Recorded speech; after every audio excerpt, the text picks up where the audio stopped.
In this video, we're going to combine geometry with some algebra. We are going to be combining area with multiplying polynomials. Before we get into that, we need to remind ourselves of some formulas of some common geometric figures. To find the area of a square, well, any rectangular shape is going to be length times width or base times height. And for a square, because every side is the same length, that's going to be x times x, or x squared. For a rectangle, as I just stated, we're going to use base times height. And for a triangle, it's going to be 1/2 base times height, which is equal to base times height divided by 2. So these are the three formulas we are going to be paying attention to as we continue with our examples. Our first one is a square, so let's remind ourselves the formula is that we take a side length squared. For this particular square, we have a side length of 2x plus 3. Now I want to caution you that when you're squaring a binomial, it isn't as simple as squaring each term, because this isn't a product. This is a sum of terms. So what we really need to keep in mind is that we're taking the product of two binomials, 2x plus 3 times 2x plus 3. And I'm going to use the FOIL method to multiply these, the distributive property. I'm going to take 2x times 2x and 2x times 3, 3 times 2x and 3 times 3. So we have 2x times 2x is 4x squared. 2x times 3 is 6x. 3 times 2x is also 6x, and 3 times 3 is 9. All we have left to do now is to combine like terms.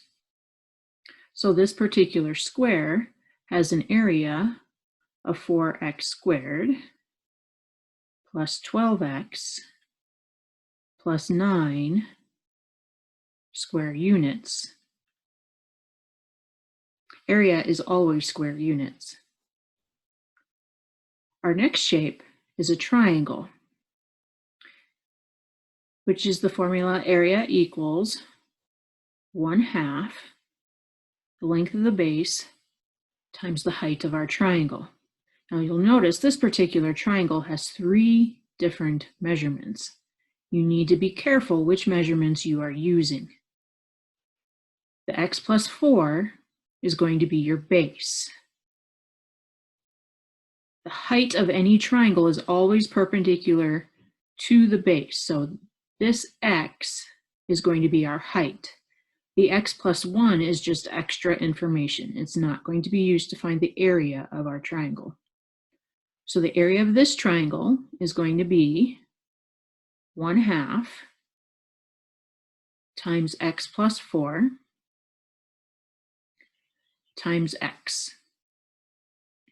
We could rewrite this as 1/2 x times x plus 4, because we have the commutative property of multiplication. It doesn't matter which order you multiply, it's going to give you the same result. And then we can distribute 1/2 x to simplify our polynomial. And the area of our triangle is 1/2 x squared plus 1/2 times 4 is 2x. This is also unit squared because we do not know the exact units of our triangle. And finally, for our rectangle, we're going to use the formula area equals base times height. We have the base, which is 2x minus 1, the height, which is x plus 3, And we have area equals 2x minus 1 times x plus 3. Again, I'm just going to use the distributive property to multiply.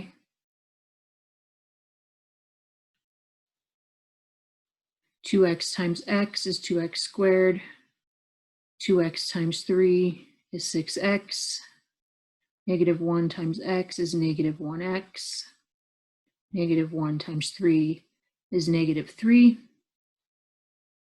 Once again, we have like terms to combine. And we have an area that is equal to 2x squared plus 5x minus 3 units squared. So when you have a geometric shape, identify the formula you need, identify the measurements you need from that shape, substitute them into the formula, and you can find your area of your shape.